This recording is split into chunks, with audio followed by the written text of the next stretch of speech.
Hey, what's going on, everybody? Welcome back to the channel. It is a very festive time of the year. We are looking, especially on Prizepicks, where they are giving you some nice promotions every single day.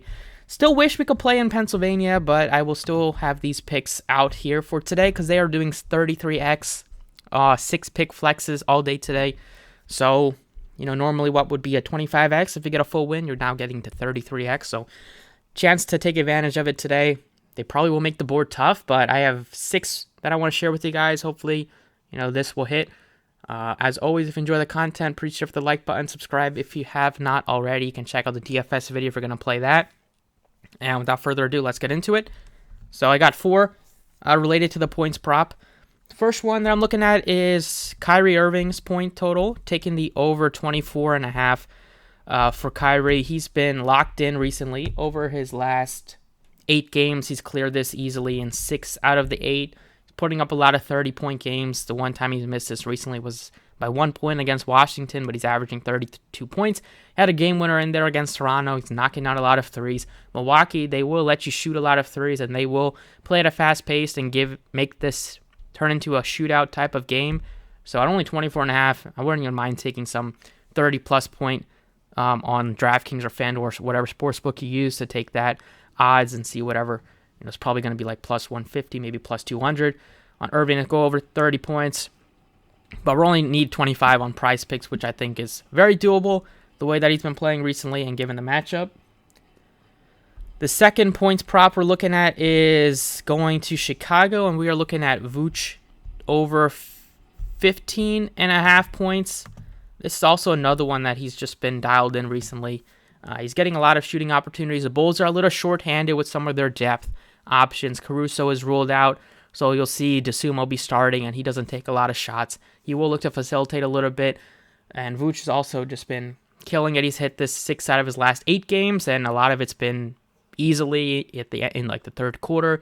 He's hit this a few times, averaging 20 in his last 5. The matchup against the Knicks, they play 2 bigs with Randall and Mitchell Robinson for a lot of the game, so you'll need Vooch out there, and he's typically not a center that you have to worry about getting into foul trouble. So with the more shots that he has been taking recently, and with the fact that they're going to need him out there just for the size, and they typically give him 34, 35 minutes a night, should be a close game against the Knicks. Also another one that I think is one of the better ones to look at value-wise on Prizepicks.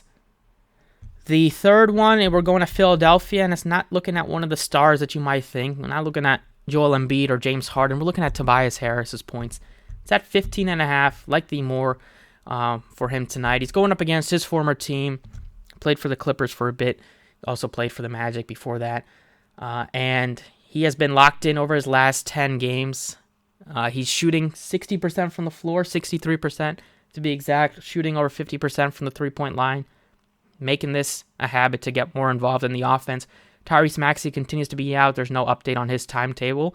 And Tobias Harris has really capitalized on becoming the number 3 scoring option. He's probably even the number 2 scoring option. Harden seems content to just facilitate a lot more to Harris and Embiid. And we've seen Harden's scorings come down the last few games.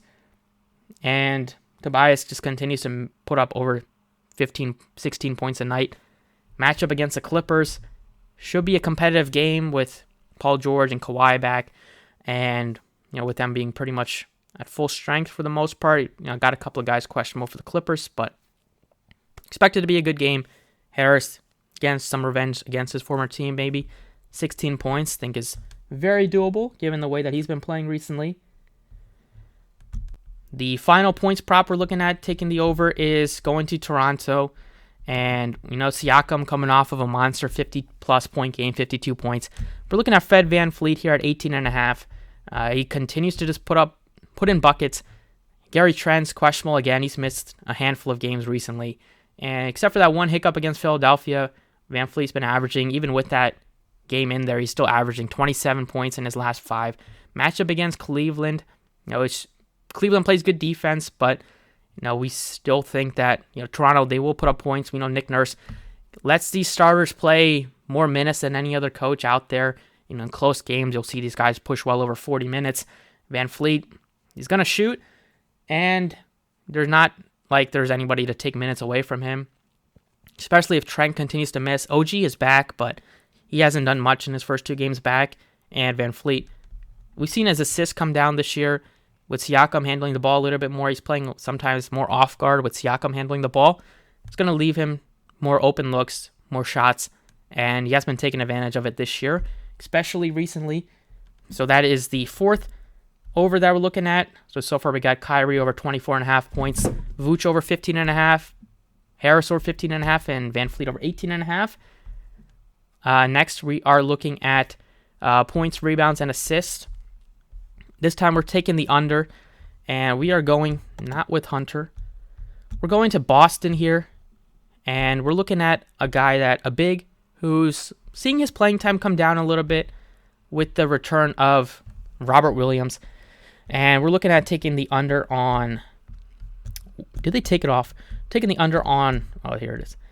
On Al Horford at 17.5 points, rebounds, and assists. He hasn't hit this in his last 5 games.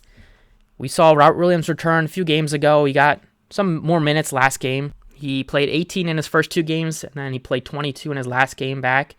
It's just going to lead to less minutes for Horford. There's not going to be too many situations where they're going to need to play both of those guys out there together.